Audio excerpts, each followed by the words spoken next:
Amigos de Venezuela siempre, siempre Venezuela. De esta manera iniciamos nuestro programa en la tarde de hoy, edición vespertina de Siempre Venezuela, con un bellísimo tema de Ricardo Montaner, sonó bastante bonito a esta hora. 11 de abril del 2023, edición vespertina de Siempre Venezuela. Como siempre, llevándole a ustedes información, comentarios, noticias, música, entrevistas, todo lo que tiene que ver con Venezuela y su migración a lo largo y ancho del mundo. Esto lo hacemos con mucho cariño, con mucho respeto para todos ustedes a través de esta señal, 5 emisoras que se enlazan para llevarles la información en señal abierta desde Aruba hasta el Arauca binacional. Pero además de eso, nuestra señal digital que nos permite llegar a cualquier parte del mundo a través del streaming de Facebook y también nuestras opciones digitales en Facebook, en Instagram, en Twitter, nuestra opción en nuestra página web siemprevenezuelaweb.com y también nuestro canal YouTube Siempre Venezuela. Así que esta es la cobertura que les prestamos a ustedes en cada momento. Este es un trabajo en equipo, en donde está Vanessa Chacón en la producción, Camilo García en redes sociales y apoyo técnico, nuestro equipo de operadores en cada una de las estaciones que nos retransmiten en señal abierta, nuestros corresponsales en Colombia, Venezuela y otras partes del mundo y colaboradores que nos apoyan también para darles a ustedes la mejor información. Todos bajo la coordinación de su servidor, Alan Peralta. Bueno, no podía ser para menos. PDVSA pierde mucha plata. Y bueno, le comento lo siguiente. Los ingresos reportados por Petróleo de Venezuela correspondiente al mes de febrero presentan una caída del 20% frente al rendimiento que tuvo la empresa ese mismo mes durante el año pasado. El monto facturado en febrero del 2023 se ubica en torno de los 825 millones de dólares, menos de los 1.000 millones conseguidos en febrero del 2022, hace 12 meses. A pesar de la caída de febrero, el monto acumulado en estos 2 meses se mantiene en un nivel similar a los obtenidos en el periodo del año pasado, debido a que el rendimiento de enero fue mejor. La compañía ha facturado 1.685 millones en los dos primeros meses del año. La reducción de los ingresos de PDVSA representa un problema para el país y para la administración del presidente de facto, Nicolás Maduro, en un año en el que piensa allanar el terreno de cara a las elecciones presidenciales de 2024, pues en cada evento electoral de esta magnitud el gobierno suele incrementar su gasto público. De acuerdo a fuentes de Reuters, son los problemas de flujo de caja en la empresa en este contexto crucial para el chavismo, lo que provocaron la purga que experimenta el gobierno de Maduro en estos momentos con diversas investigaciones contra actividades de corrupción en el seno de PDVSA. Pedro Ramón Telchea, designado como presidente de PDVSA a inicio de enero y como ministro de Petróleo, después que se destapara la trama de corrupción en torno a la empresa, ha señalado que tiene un dolor de cabeza con esto y no es para menos. La fuente de Reuters asegura que PDVSA habría acumulado deudas de más de 21.200 millones de dólares en facturas no cobradas por la empresa a intermediarios poco fiables que han utilizado una red de complejas operaciones implementadas con la finalidad de evadir las sanciones norteamericanas. Así entonces están las cosas en nuestra principal empresa. Un mes de febrero en donde pierde una cantidad del 20% en relación al año pasado, pero que bueno, todavía siguen las investigaciones sobre el tema de la corrupción y uno se pregunta, ¿para cuándo se van a recuperar esos dineros que han sido entregados por la corrupción a otros intermediarios más corruptos? Tras ausentarse de su cargo desde el 17 de marzo, el alcalde Giovanni González presentó su renuncia a través de un video dado a conocer hoy. Fue electo alcalde del municipio Cardenal Quintero en el estado Mérida. El burgomaestre aseguró en un año de gobierno realizó más trabajo que los 2 periodos anteriores. En las elecciones del 21 de noviembre, González se postuló como candidato independiente, derrotó al PSUV, que llevaba 22 años mandando en ese municipio. Hoy pido disculpas a ese personal que me ha apoyado, a mi equipo de directores, a mi equipo de coordinadores, al personal obrero y a todos los que apoyaron mi campaña y en mi gestión de gobierno y al que no también. Le pido disculpas, pero hoy quiero decirles que no es fácil cuando somos gobernantes, que queremos ayudar a los más necesitados, ni estar sentados en una silla lujosa para decir que fui alcalde. Fuerte cuando queremos ayudar a las personas, pero no contamos con los recursos. Cada día se nos hace más difícil la tarea de dar respuestas, ya que como gobernantes somos responsables de todo el municipio, pero no se nos priva de muchas cosas. Es decir, pocas palabras, el alcalde ha renunciado porque no tienen la capacidad ni los recursos para dar solución a los problemas de su municipio. Alcalde de oposición. Bravo esto. Las fallas eléctricas en el país aumentaron en un 23% durante el mes de febrero. Así lo indica la investigación desarrollada por el Comité Afectado por los Apagones, quien registró que las fallas eléctricas en Venezuela aumentaron 22,8% en febrero respecto a enero, según los datos suministrados a la agencia de noticias EFE. De acuerdo a la organización, el mes de febrero se registraron 4.049 interrupciones de servicio con mayor incidencia en el estado Zulia, cuando en enero se documentaron al menos 3.296 cortes en toda la nación. En el Zulia, la ONG documentó 567 fallas, seguidas por Mérida, Miranda, Táchira, Apure, con más interrupciones en el servicio de energía eléctrica, según lo han denunciado este comité. El estado que sufrió mayor cantidad de fallas en febrero fue La Guaira, 88, a que le siguió Sucre con 98, según el comité de afectados por los apagones. Venezuela sufre apagones intermitentes a diario, llegando a prolongarse por más de 24 horas en algunas regiones, especialmente en los estados del interior del país, un problema que el gobierno de facto de Nicolás Maduro atribuye a ataques programados fundamentalmente de Estados Unidos y a las sanciones internacionales.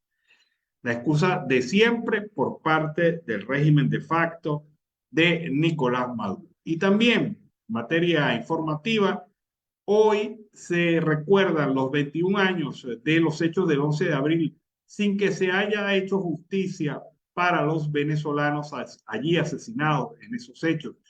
Lo recuerda la gente de Provea, la gente de la organización ONG que defiende a través de Foro Penal a estas personas que han sido injustamente acusadas unas y en otros casos asesinadas vilmente sin que haya una decisión por parte de los tribunales. Vamos a escuchar esta información de Foro Penal.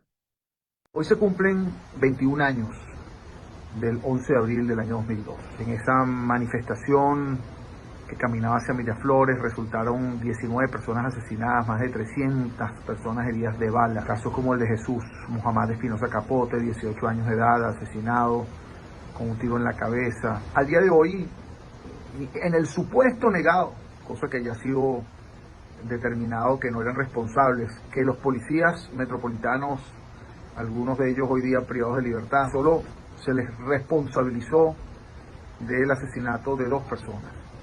¿Qué pasó con el asesinato de esas otras 17 personas, incluyendo este muchacho de 18 años que les comenté? Pues quedó archivado. La Comisión Interamericana de Derechos Humanos está en deuda con los venezolanos, ya que habiéndose admitido esa denuncia y habiendo concluido todo el procedimiento relacionado con la misma, al día de hoy no se ha pronunciado para remitir ese caso a la Corte Interamericana de Derechos Humanos, a pesar de haberse llevado a cabo una denuncia en el año 2004 y una audiencia en el año 2007. El 11 de abril del año 2002 marcó para nosotros el comienzo de lo que sería al día de hoy la represión política sistemática que hoy día, por cierto, investiga la Corte Penal Internacional. No el 11 de abril del año 2002 lo investiga, pero sí lo que ocurrió posteriormente. La impunidad es entonces el sesgo, la característica fundamental de estos hechos, y al día de hoy los venezolanos no conocemos la justicia en relación a lo sucedido el 11 de abril de 2002. 79 investigaciones penales, porque así lo reconoció el mismo Estado en su momento, fueron abiertas sobre estos sucesos, y de esas 79 investigaciones penales ninguna llegó verdaderamente a nada, no se alcanzó la justicia, ninguna asentó la verdad de los hechos. Para nosotros, ya en aquel momento, esos eran clarísimos crímenes de lesa humanidad que se cometieron en ese momento desde el poder contra la ciudadanía. Y la impunidad, lo repito, sigue siendo la regla. Bueno, en todo caso, la palabra fundamental que rodea estos hechos del 11 de abril de hace 21 años, del 2002, es impunidad. No ha habido atención a las víctimas de este proceso, no hay responsables de los asesinatos, no hay sanción a un Estado que aprovechó la acción de colectivos y de otras fuerzas paramilitares para repeler la protesta cívica ciudadana que se desarrollaba ese día. Así que, bueno, ahí están las consecuencias. Hemos tenido 21 años de impunidad en relación a este tema. Sobre el tema de la migración, hay también noticias. El secretario del Departamento de Seguridad Nacional de Estados Unidos, Alejandro Mayorkas, se reunió hoy en la capital panameña con los cancilleres de Panamá y Colombia para tratar la grave crisis migratoria que vive la región. Mallorca abordó el asunto del creciente flujo migratorio en América Latina hacia Estados Unidos en un encuentro que culminó con una declaración conjunta por parte del alto funcionario norteamericano y los cancilleres de Panamá y Colombia, Yagina Tewini Mencomo y Álvaro Leiva. No se ha adelantado hasta ahora los detalles específicos en el que se va a tratar el creciente flujo migratorio a través de la peligrosa selva del Darién, que hace de frontera natural entre Colombia y Panamá en su camino hacia Norteamérica. Panamá es la entrada a Centroamérica desde el sur del continente americano y sirve de paso para miles de migrantes irregulares procedentes de países de todo el mundo que viajan por tierra hacia los Estados Unidos. Con la tendencia creciente de este flujo migratorio, esta situación se enmarca y necesita un esfuerzo conjunto de estos países para delinear una nueva hoja de ruta conjunta que dé respuesta a los históricos flujos de migrantes y refugiados en la región, se dijo en esta ocasión. Pero también creo yo, y es una opinión particular, faltó México en esta reunión. México se ha convertido en una situación bastante difícil y mucha más peligrosa que el tapón del Darién para varios venezolanos que están involucrados en este tema. Bueno, amigos de Venezuela siempre, siempre Venezuela, seguimos aquí con más información. El abogado defensor de los derechos civiles y exparlamentario Rafael Narváez responsabilizó al presidente mexicano Andrés Manuel López Obrador y a la organización ACNUR, Agencia de las Naciones Unidas para los Refugiados, de la tragedia acaecida en un centro de detención de migrantes por no salvaguardar sus vidas y otorgarle protección social y asistencia jurídica como lo establece la Convención de Viena y el Sistema Universal de Derechos Humanos en todos los pactos internacionales. El activista Narváez destacó que el Estado venezolano está obligado a exigir una explicación convincente al jefe de Estado mexicano de las causas y por qué los dejaron encerrados, negando el abrir las puertas para salvar sus vidas. Una investigación que procese penalmente a jefes y a custodios de este centro de detención por el trato inhumano que siempre se le ha dado a nuestros hermanos venezolanos que decidieron huir del país en busca de una mejor calidad de vida por la situación crítica que aún se vive por la hiperinflación, sin límites que cada día hace estragos en nuestra familia. De igual forma, el defensor de los derechos civiles condenó el silencio del Estado venezolano, que ha sido más que evidente, la ausencia del defensor del pueblo y la indiferencia de la Asamblea Nacional ante la tragedia que ha enlutado a tantas familias. Destacó que no es la primera vez que los países receptores de migrantes le dan un trato xenófobo, además de mostrar indolencia y desprecio ante el desplazamiento forzado de más de 6 millones de venezolanos que tuvieron que salir del país por falta de una calidad de vida y oportunidades y bienestar social. De hecho, en febrero pasado, Narváez ya había criticado a las organizaciones defensoras de derechos humanos, a los diplomáticos venezolanos en todas las instancias por permitir el maltrato a los migrantes venezolanos en diversas partes del mundo, incluyendo los Estados Unidos. Esta es una nota que hemos publicado hoy en nuestra página web, Siempre Venezuela Web. Les recomiendo que se dé su visitica por ahí, por Siempre Venezuela Web, en donde usted tendrá la opción de ampliar informaciones que transmitimos en este espacio, Siempre Venezuela, y también la posibilidad de poder ver otras informaciones que aparecen solo en nuestra página web. Como siempre, dándoles la mejor información. Cerca del 98% de los pacientes que no tienen un familiar compatible como consecuencia de la paralización del sistema de procura de órganos y tejidos en el país está al borde de la muerte, sin esperanza. Así lo dice Lucía Bellutini, directora de la Organización Nacional de Trasplantes de Venezuela, quien reiteró la necesidad de que se reactive el sistema de procura de órganos y tejidos en el país, que ya lleva más de 6 años paralizado. Por ello, la urgencia de que se restablezca este sistema paralizado desde el 1 de junio del 2017 sin que el gobierno haya anunciado medidas efectivas para la reactivación del trasplante de órganos en el país. Señaló que el paciente en este momento atraviesa una enfermedad renal crónica y ese paciente, con ese caso, está padeciendo los efectos de la crisis de salud de Venezuela. Los médicos venezolanos hacen todo lo posible por ofrecer calidad de vida a los pacientes que son y que llevan un vía crucis para costear exámenes, imágenes y medicamentos. Es la situación entonces que viven los pacientes venezolanos, enfermos renales y otros que necesitan urgentemente trasplantes debido a la paralización del sistema desde el año 2017. La organización Movimiento Ciudadano 21 envió desde Europa un mensaje de apoyo a los venezolanos en el marco de la conmemoración y recuerdo del 11 de abril. Veamos. Aquí estamos presentes en la capital de Bratislava, Eslovaquia. Presente Movimiento Ciudadano 21N, llevando un mensaje a la ciudadanía, que Venezuela no vota. En Venezuela, porque hay una tiranía, una usurpación, un Estado fallido, que los venezolanos donde estemos presentes vamos a seguir gritando la libertad, que no queremos elecciones con un verdugo, que no queremos elecciones con un criminal, que Venezuela está en desobediencia, que Venezuela clama su libertad.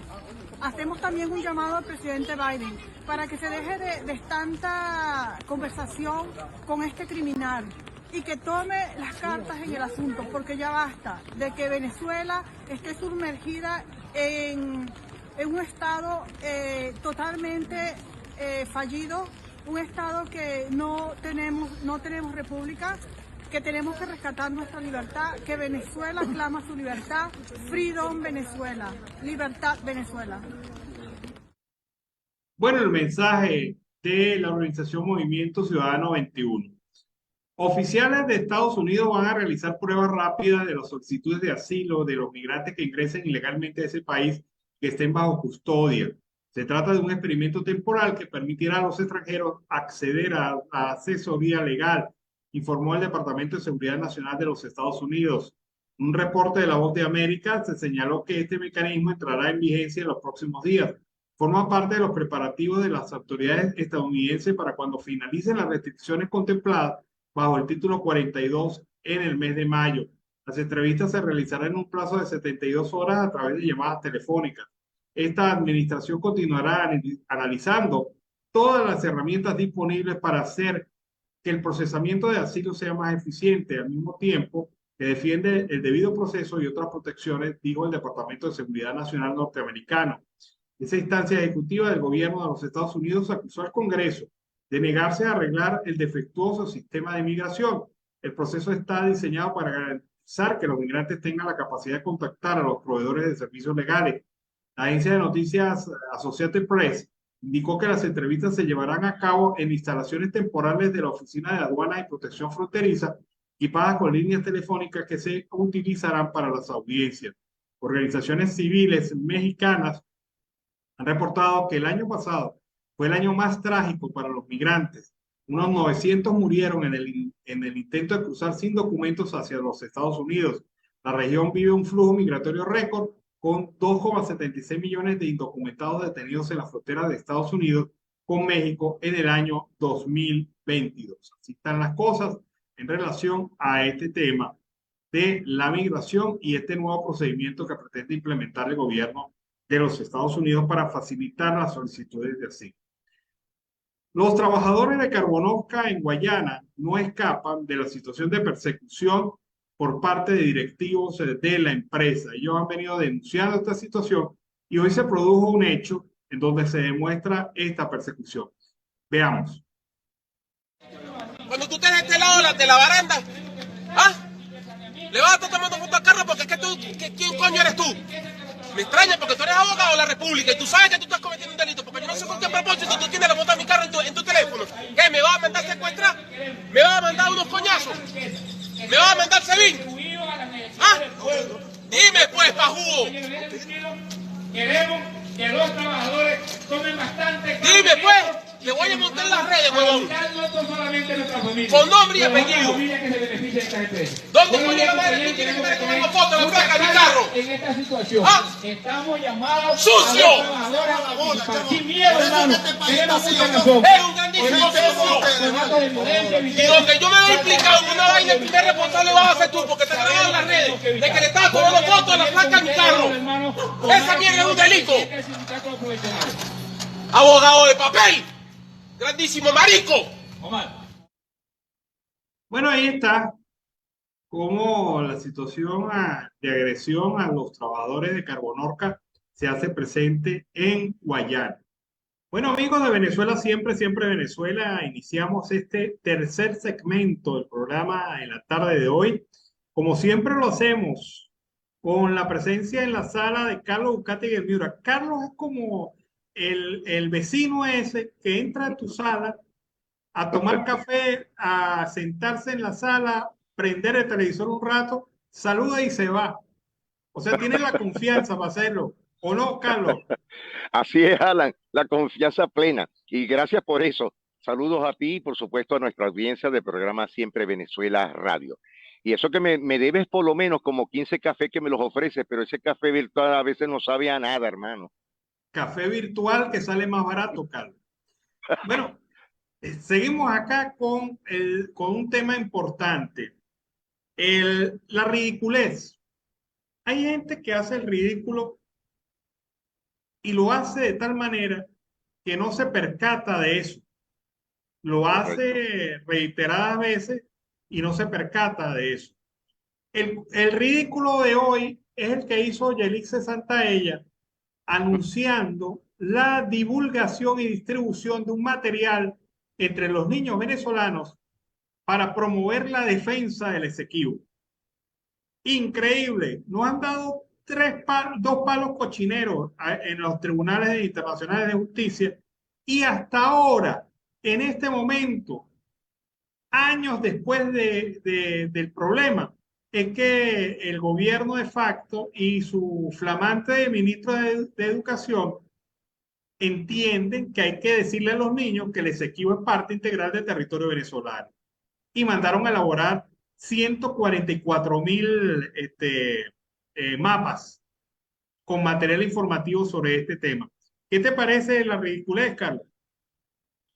Alan, esa es la palabra, la ridiculez total, porque resulta que la historia del Esequibo se ha venido perdiendo de décadas atrás.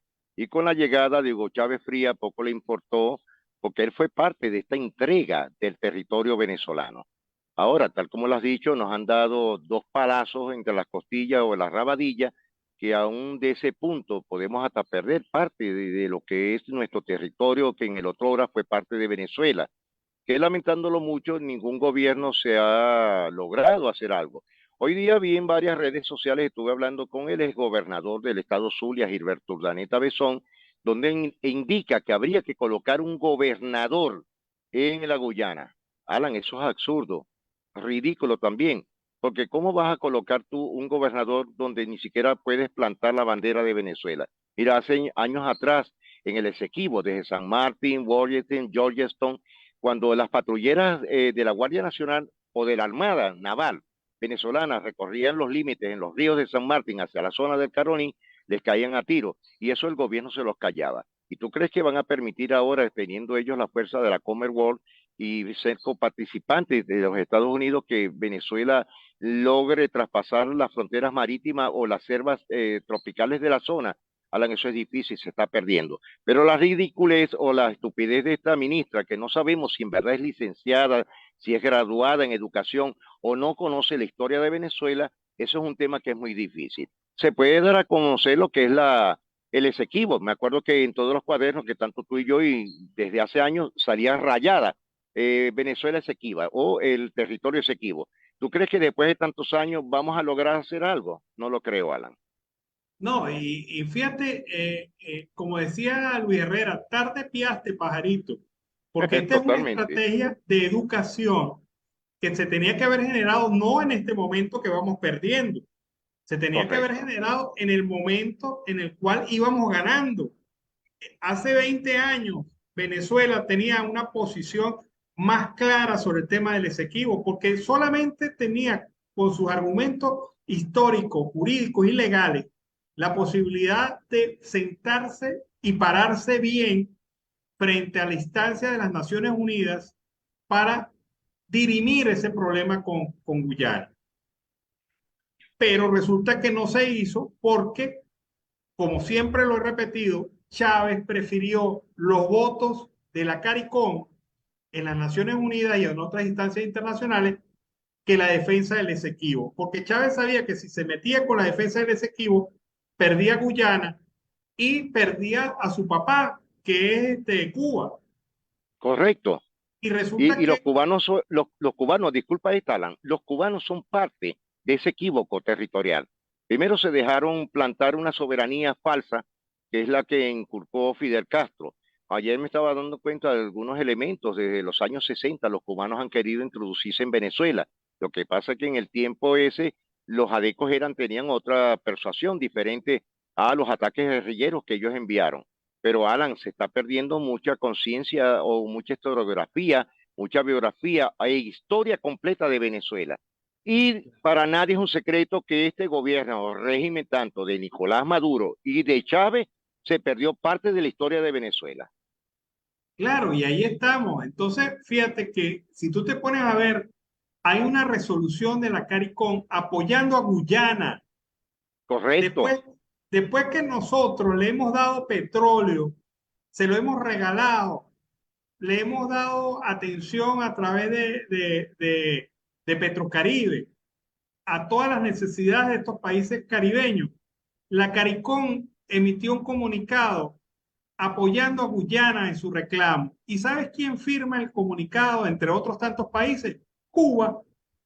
Entonces uno dice, bueno, pero con amigos como ese es preferible descubrir a los enemigos. O sea, porque esta gente no conforme con saquear a Venezuela, ser parte del saqueo de Venezuela al régimen cubano, no conforme con eso, ayudó también a la pérdida del Esequibo, porque vamos a hablarlo claro, no nos caigamos a coba. En este momento Venezuela está perdiendo el Esequibo y parece que íntegramente. Pero hay algo muy importante en esa delimitación territorial.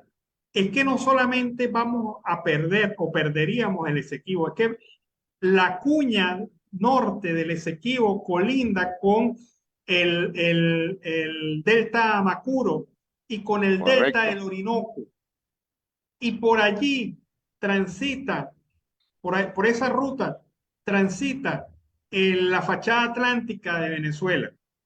Por supuesto, donde hay una gran cantidad de gas por terminar de explorar, donde hay una plataforma submarina, Alan, que es rica en gas natural y petróleo pesado. Eso sería perder millones y millones de toneladas métricas de petróleo. ¿Cómo lo queramos llamar?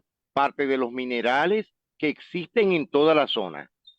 No, es Carlos, la ruta de tránsito marítimo. Por supuesto. Ingresa al Orinoco, porque una de las tesis desarrollada por Guyana es la prolongación en línea recta de esa frontera norte, y eso abarcaría gran parte de lo que hoy es mar territorial de Venezuela. Por supuesto. Entonces ocurre que al cortar, al limitar la salida por el delta, limitaríamos las posibilidades de desarrollo del eje Apure-Orinoco y del eje Orinoco, el delta del Orinoco, hacia las empresas básicas de Guayana. O sea, lo que se está jugando en este momento no es metrica, no No, es en absoluto. pelotica de goma. Lo que se está jugando es el futuro económico de Guayana, el futuro económico de la fachada atlántica de Venezuela, el futuro económico de todo un país. Ah, pero estos habladores de pendejada del gobierno, ahora vienen con una campaña para educar a los niños en la defensa del Esequibo. Y los militares, de una manera estúpida, el sol sale por el Esequibo. Eso no sabe ni Pendejo. siquiera dónde sale el sol, Alan. No, pero, ¿por qué no defendieron al país en este momento que se podía defender? Ah, ahora están defendiendo. Ahora te voy a echar un cuentico más adicional. Averigua quién quedó con el contrato de los 144,000 mapas que mandó a hacer el Ministerio de Educación. Hermano, ¿Y a qué suéltelo costo? para que nos sigamos dando pajas mentales. Claro. ¿Y a qué costo? Porque eso fue hecho con sobrecosto por la premura de salir con algo. Y en segundo lugar, en un contrato totalmente ridículo. Hubiese sido preferible haber agarrado esa plata e invertirla en la defensa de los derechos de Venezuela en el Esequibo, que ponerse en esta maniobra tonta de proselitismo político diciendo que se está haciendo cuando no se ha hecho absolutamente nada por la defensa del Esequibo. La situación de Venezuela, la defensa de Venezuela no puede estar enfocada en decir que la Corte Penal no tiene, la Corte Internacional no tiene jurisdicción, y mucho menos en el tema de que si Guyana no podía tener representación porque ese era un tema con Inglaterra. No, señores, sentarnos con nuestros argumentos jurídicos que los tenemos de sobra. O sea, esto es un caso en donde Venezuela tiene todos los argumentos jurídicos, históricos y legales para defenderse. Ah, pero el gobierno ha preferido irse por la vía más difícil, por la ruta más indemostrable, y enfrentarse ante la Corte Internacional de Justicia diciendo, como el niño malcriado, como usted no me dio la razón, entonces yo no lo acepto. Eso no es la salida en términos jurídicos. Si Venezuela, ojo, lo estamos diciendo hoy, 11 de abril, claro, esta decisión no va a ser en breve. Esta decisión por lo menos va a llevarse sus 3 años más. Sí, más o menos. Pero si Venezuela pierde el Esequibo, eso se debe 90% a el chavismo. Por supuesto. 90% de la pérdida sería por culpa del chavismo. Por lo menos pretendamos defender nuestros intereses de una manera lógica y legal. Convoquemos a una comisión de notables sin importar el signo político y convoquemos a esos notables para que asesoren legal, jurídica e históricamente a Venezuela en este proceso. Que no hay que decir mucho porque ya la investigación sobre esto la adelantó Aristides Calvani, por supuesto. El doctor Niwi, el de la Simón Bolívar, lo adelantaron otros hombres de pensamiento democrático y de pensamiento claramente respetuoso de la soberanía nacional. Esos hombres ya hicieron el trabajo duro. Ahora lo que corresponde es armar la defensa ante una instancia internacional como es la Corte Internacional de Justicia. Que te voy a decir una cosa, ya deben estar molestos esos carrizos con Venezuela, esos miembros de la Corte, porque decirle a la Corte que no tiene jurisdicción y decirle a la Corte que carece que hay que meter a un tercer invitado como Inglaterra, como la Gran Bretaña en el tema del Esequibo, es como insultar la inteligencia de estas personas. Alan, fíjate que tocaste un tema que es muy interesante, ¿no? Eso, exacto, pero fíjate, invitar solamente al Reino Unido hacia este conflicto. Acuérdate que Guyana venía siendo parte de la Commonwealth del Reino Unido, que es Canadá, las islas del Caribe, parte de Australia, Australia, pero tocaste un tema histórico que lo querías referir muy rápido. Alan, ¿te acuerdas cuando hace muchos años existió un programa en la televisión venezolana a blanco y negro llamada La Conquista del Sur? Que esos juegos los sacaron el MOG, el Ministerio de Obras Públicas del Estado, en los años 60, 70. Vamos hacia atrás un momento, en 2 minutos reflejo todo esto para ti, para la audiencia. Había unas plaquetas, unas plantillas que hoy día se desaparecieron. ¿Te acuerdas que el gobierno de facto de Nicolás Maduro y el de Chávez empezaron a quemar, porque esa es la palabra, empezaron a quemar aquellos institutos llamados Mindur, Fontur e INAVI a nivel nacional? Qué casualidad, ¿verdad? Mira, el MAC tenía el catastro rural de todas las zonas limítrofes de Venezuela y había unas placas que se llaman vuelos fotoaerogramétricos. El último que se hizo en Venezuela fue en 1987 y fue la zona occidental.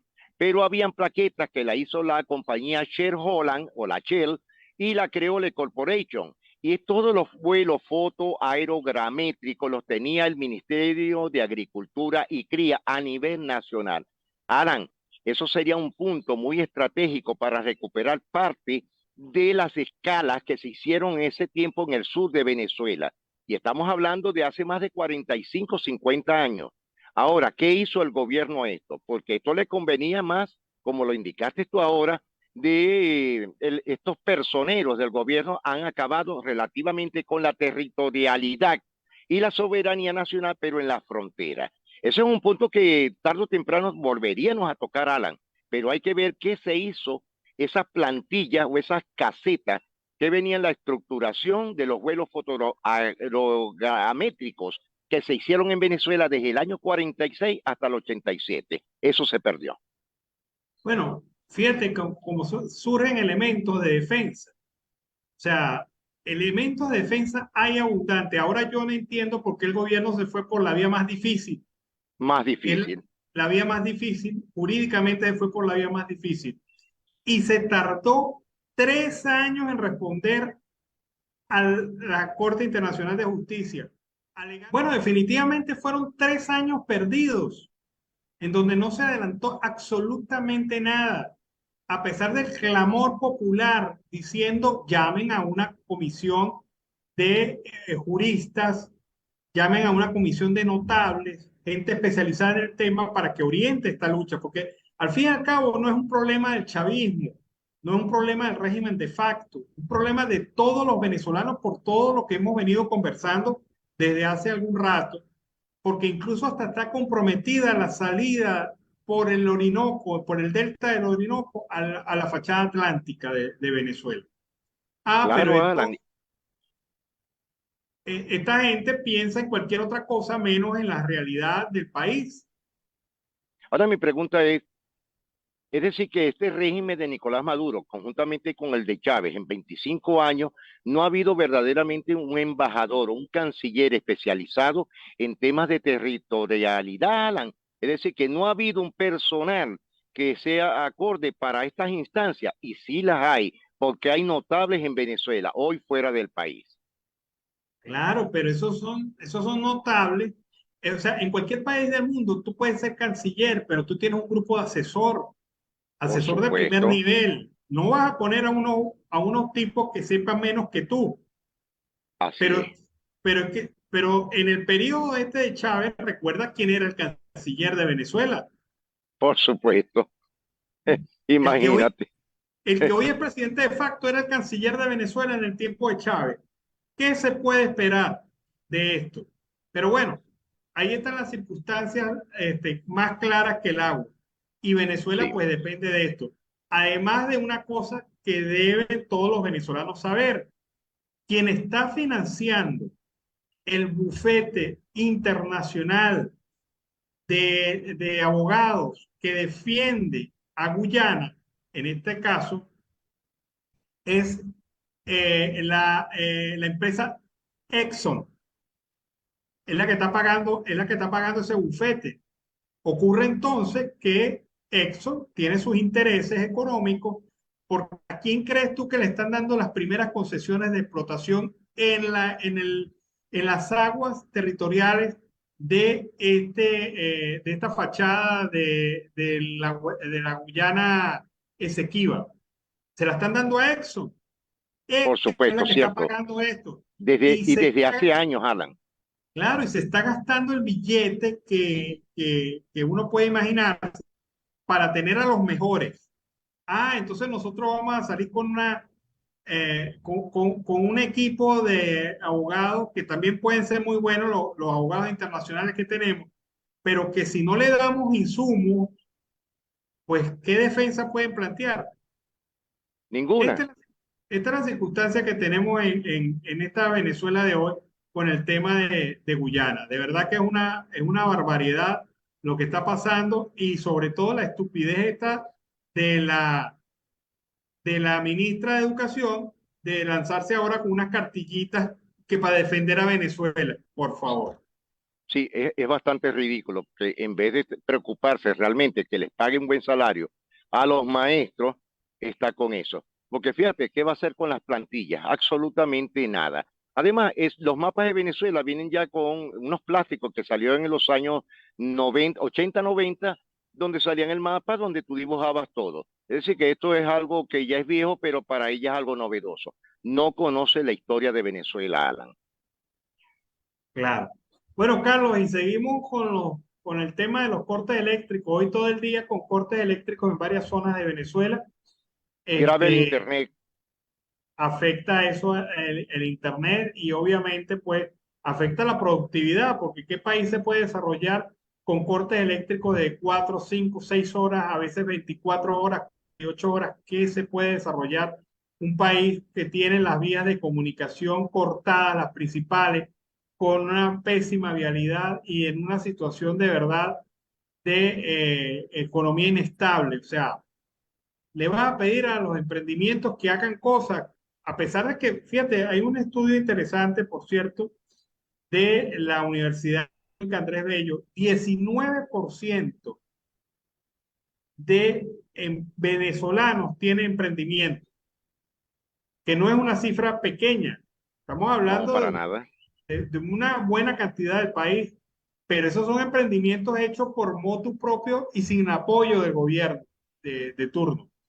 Y esto rescata aún más el sentido de productividad, de trabajo, de adaptación que tienen los venezolanos a pesar de la crisis. De verdad que esa cifra me llamó mucho la atención, que 19% de los venezolanos tengan un emprendimiento cercano a ellos.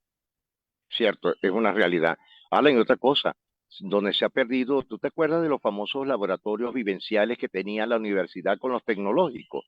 Eso se perdió totalmente. Eso es lamentable también. Claro, es una realidad porque, mira, el emprender no solamente es las ganas de emprender, es la asesoría técnica que venía a través de esos talleres y es el financiamiento.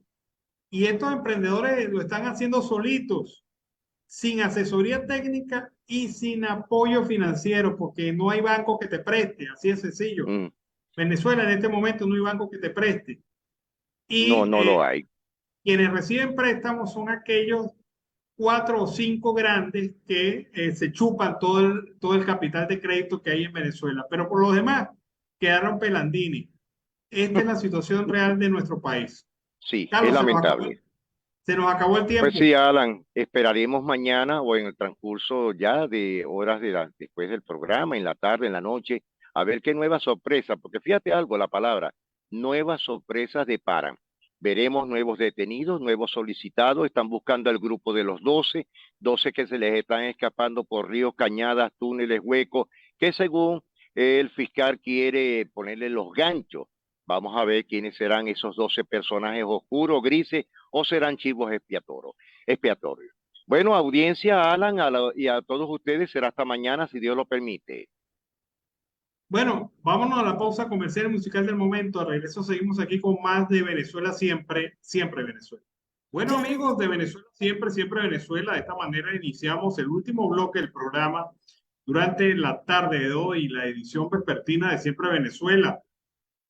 El último bloque, el último pedacito de torta, ese que todo el mundo le encanta, pero que nadie le quiere meter mano, por pena, muchas veces.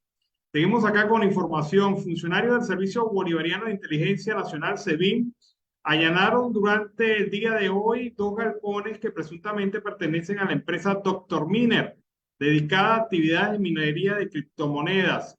La información fue dada a conocer a través de medios de comunicación, con la precisión de que los galpones se ubican en los municipios Peña y Páez, respectivamente, ambos pertenecientes al estado Yaracuy. Este allanamiento se inscribe en el marco de las investigaciones que viene realizando el gobierno nacional sobre los hechos de corrupción de PDVSA y el tema de las criptomonedas. Dr. Miner se describe en su página web como una empresa que brinda servicios y recursos para el desarrollo de la minería digital, una actividad que permite la obtención de criptomonedas mediante el despliegue de decenas de máquinas de alto rendimiento computacional, un mecanismo necesario para verificar las transacciones que se efectúan a través de la cadena de bloques de criptoactivos como el Bitcoin. Pese a que la empresa tiene su sede principal en Caracas, sus granjas de minería operan en el interior del país, algo común en este tipo de actividades, ya que requieren de un alto consumo energético y las redes eléctricas de las principales ciudades suelen estar sobrecargadas. De acuerdo con el medio Yaracuy hoy, las autoridades no descartan que estos otros espacios similares sean visitados tanto por el SEBIN como por la Policía Nacional Anticorrupción, debido a que investigan las tramas de corrupción alrededor del caso de PDVSA Cripto, mediante el cual se desaparecieron al menos $3.000 millones en criptomonedas bajo la gestión de Jocelyn Ramírez como cabeza de la Superintendencia Nacional de Criptoactivos. Por otra parte, la minería digital está suspendida en Venezuela por la investigación que se viene realizando según el decreto del gobierno de facto. Se ha designado una junta interventora de reestructuración de la SUNACRIP encabezada por Anabel Pereira Fernández y 3 directores principales, Héctor Andrés Obregón Pérez, Luis Alberto Pérez González y Julio César Mora Sánchez. Esto hace que la actividad de minería de criptomonedas en Venezuela se encuentra en este momento paralizada por ley. No se sabe si siguen trabajando por ampuesto. Pero bueno, es la información entonces que ha remitido el régimen de facto sobre esta materia. También se ha constituido en la ciudad de Miami un bloque de unidad, un bloque de organizaciones y representantes de partidos políticos que viven en el exterior, en este caso en los Estados Unidos. Allí estuvo el dirigente opositor Eduardo Battistini, quien señaló la necesidad de hablar de venezolanos en términos integrales y no de venezolanos de afuera y venezolanos de adentro, como se pretende hacer de una manera de división en el país. Escuchemos las declaraciones de Battistini sobre este tema. Es un falso dilema hablar de los venezolanos que están en Venezuela y los venezolanos que están fuera de Venezuela. Venezuela está donde esté un venezolano. Eso es una realidad.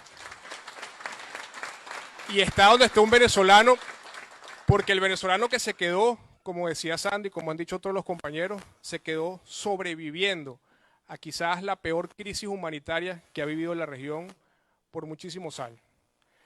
Pero el que está afuera no la está pasando bien.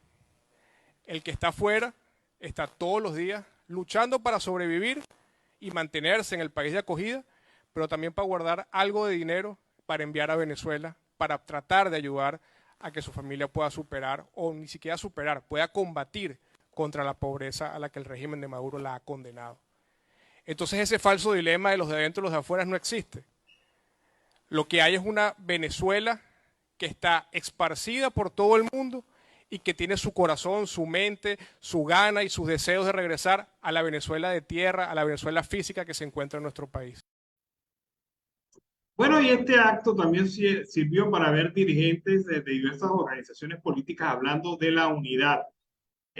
La unidad avanza en el exterior con los factores de la oposición. Vamos a escuchar. Ante todo, un gran saludo, de verdad son muchas caras conocidas, voy a evitar nombrar porque son todos, ¿verdad? Uno siente una energía muy fuerte aquí, darle las gracias a ese equipo promotor, donde la mayoría son mujeres, de verdad, por estar hoy cumpliendo con este trabajo que hoy se nos encomienda, que es la instalación de esta plataforma unitaria aquí en los Estados Unidos. En primer lugar, hay que entender que somos más de 600.000 venezolanos que estamos en esta tierra.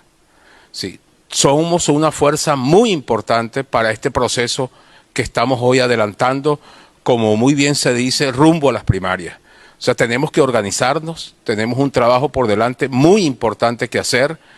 Sí, no solamente es Miami, es en muchas ciudades de este país donde hay muchos venezolanos y hay que organizarlos y prepararlos para esta lucha que viene, donde yo no tengo la menor duda de que nosotros vamos a lograr, a través de este proceso de primarias, tener un candidato o una candidata y todos vamos a estar unidos para derrotar a este gobierno en el 2024. Yo no tengo la menor duda de eso. Unidad. Unidad es la clave para la victoria. Y yo no tengo dudas aquí de que todos los que estamos aquí y los que hoy no están también tienen la firme esperanza de que nuestro país vamos a volver a él y vamos a reconstruirlo y vamos a tener de nuevo un país lleno de oportunidades y progreso. Muchas gracias, compañero. Bueno, es el ambiente que se vive en la ciudad de Miami con el tema de la unidad opositora y el trabajo que tienen que desarrollar los venezolanos que se encuentran en ese territorio de los Estados Unidos. Antonio Suárez, presidente de la Federación Nacional de Empleados Públicos, habló sobre la supuesta asignación de un bono de corresponsabilidad por parte del gobierno en el sistema patria y sus implicaciones en el sector. Uno de los problemas que resaltó Suárez está en el resto de los servidores públicos que reciben un bono de guerra económica porque las diferencias de los montos son bastante resaltantes. Ahora, partiendo del discurso del gobierno que asegura que no hay dinero para los aumentos, el presidente de FEDEUNEP aseguró que esto no es creíble y es importante que se muestren pruebas al respecto. Nosotros sabemos que hay factores como las sanciones, la corrupción, entre otras cosas. Sin embargo, sigue habiendo diferencias en los organismos del Estado en cuanto al tema salarial. Es importante que esto sea revisado. Los expertos aseguraron que se quiere instalar una mesa de negociación y cada sector puede ir ajustando basado en sus posibilidades. Hay que establecer una línea recta a seguir, no se puede seguir en esta incertidumbre en relación al tema salarial. El presidente de FEDEUNEP aseguró que hoy día no hay ninguna ventaja en ser empleado público, a diferencia del pasado, donde había una importante cantidad de beneficios que representaban un atractivo para la población. Y es la verdad, porque con salarios como los que se cobran en la administración pública, es mejor ser y realizar actividades en la calle. Aseguran mucho que es mejor ser informal que empleado público en la Venezuela de hoy. También en materia informativa, los vecinos de Nueva Casarapa han protestado en la calle para exigir su derecho al agua. La situación es de verdad bastante alarmante porque en ese sector de la capital del país no se recibe agua desde hace mucho tiempo. Bueno amigos, por acá les envío este video. Habitantes de Nueva Casarapa nuevamente se ubican en la avenida Intercomunal protestando por la ausencia del preciado líquido. A esta hora están trancando y dejando solo un canal habilitado y están solicitando agua. Bueno, solicitando agua y solicitando servicios públicos, porque no solamente es el tema del agua, es el tema de la electricidad, de la luz que se va a cada rato y ya esos no son servicios seguros, sino son servicios intermitentes. Y otros que han protestado son los indígenas Yucpas, que han denunciado que sus problemas no han sido atendidos por el Estado venezolano. Hay indiferencia total en el régimen de facto frente a las demandas de esta clase indígena. Veamos. El 4 de abril, que estamos aquí, juntamente con los paisanos, somos caciques Yucpa, del kilómetro 22, vía Periján, como se conoce, la comunidad a donde estamos nosotros los Yucpa instalados. Estamos aquí y hoy vamos a pronunciar de la comunidad yupa, indígena, pero indígena yupa. Queremos decir...